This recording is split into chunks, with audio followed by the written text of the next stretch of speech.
we back. And we back, and we back, and we back, and we back, and we back. And we back, and we back. Hey, this ain't no intro, this the entree. Hit that intro with Kanye. I sound like Andre, trying to turn my... Okay, so I'm gonna try this video again. I tried like 1,000 times. So today I'm gonna be talking to you guys about why I decided to leave my HBCU. So before attending my current university, I actually used to go to Hampton University, you know, one of the prestigious HBCUs, and so this is the reason why I left. So leaving high school, you know, I had an idea of what I wanted to do, something in the accounting field, but not really like specifics.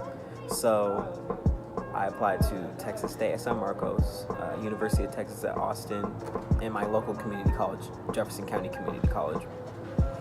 Got denied to Texas State at San Marcos, University of Texas at Austin, but you know, got accepted to my community college like within a day.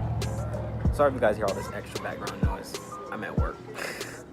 So I applied to Hampton like after I got denied to everything else, because my two friends, Michaela Jones and Juwan Williams, Juwan was my roommate, they convinced me like, oh, you gotta go to Hampton, you know, and I was like, okay, Hampton.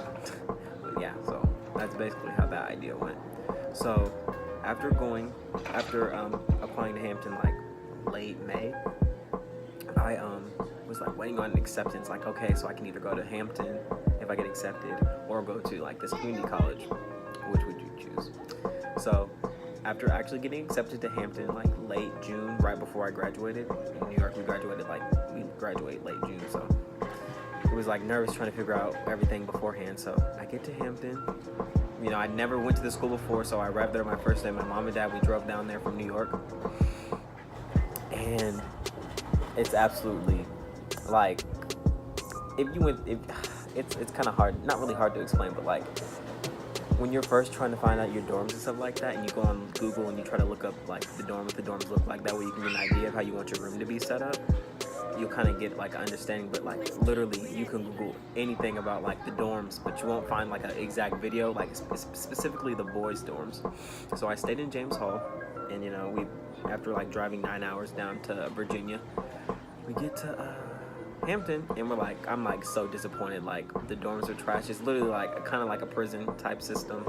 And you know, I understand that they're trying to restore, like they're trying to keep hold of the historic value of the school, but there comes a point where you have to like update it. So that was the first problem I had. But other than that, like I enjoyed the HBCU experience as a whole. Like I would never like trade that for the world. Like the Hollands are wonderful. Like being at a school where you're just surrounded by Black excellence, it's like you can't get anything better than that. The experience is amazing, so I wouldn't trade that for the world. I made so many connections. I actually used to manage the Lady Pirates there, so that was an experience that then led me on to managing other basketball teams. So I'm so grateful for just attending the school in and of itself. It was like 29% acceptance rate, so I was so surprised when they accepted me. I did lots of things there, like I did club tennis and stuff like that, you know, was in a whole bunch of programs that like really made me like have the foundation of what I am today. So, you know, after there for like a couple of months, it's like November, and you know, I'm a military brat, so I'm always around diversity and stuff like that. So being at a school where it's predominantly like a certain race, it's not different for me, but it's kind of like, how do I say it? It's new for me.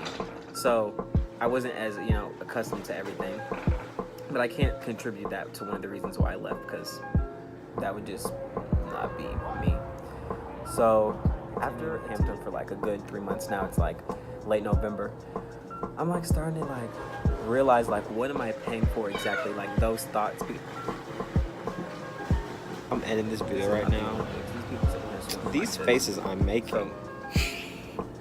I can't. It's late November, and I'm just like thinking to myself, like, what exactly am I paying for while I'm at Hampton? Like, the dorms are trash, basically.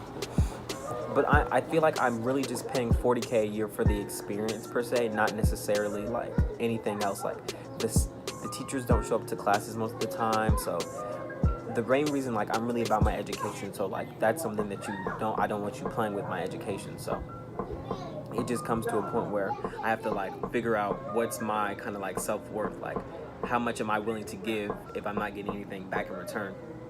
So at that moment I just started like researching different schools, just to give myself options, just in case I wasn't comfortable after being there, after the first semester.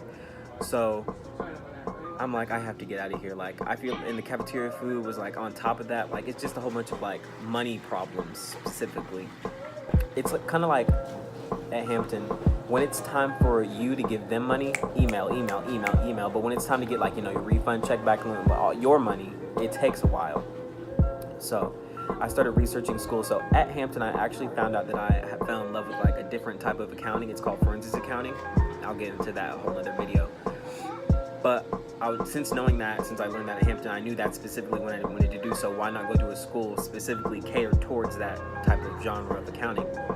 So I looked up the best forensics accounting schools in the country, so everything would be more smooth. So I was gonna apply to Georgia Southern,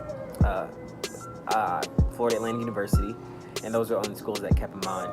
So I applied to FAU, Florida Atlantic University, and got accepted, and I was like ecstatic. But like one thing that annoyed me kind of like is when I started telling everybody in the dorm, like at first they were like, because at Hampton, people say they're going to transfer, but they never actually transfer. So they like, it's all talk, but like when I say something, I'm all about it.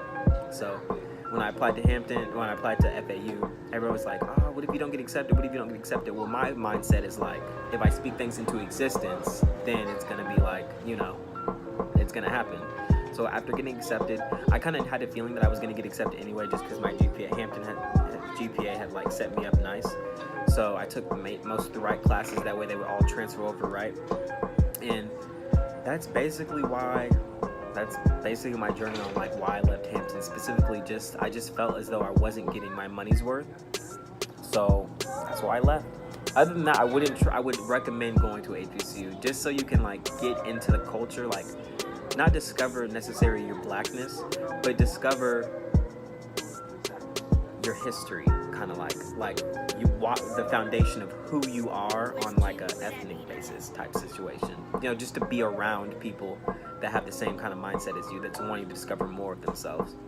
So that's basically my story of why I left my HBCU. You guys can subscribe. All my social media is going to be in the description below. I don't know. Stay wavy.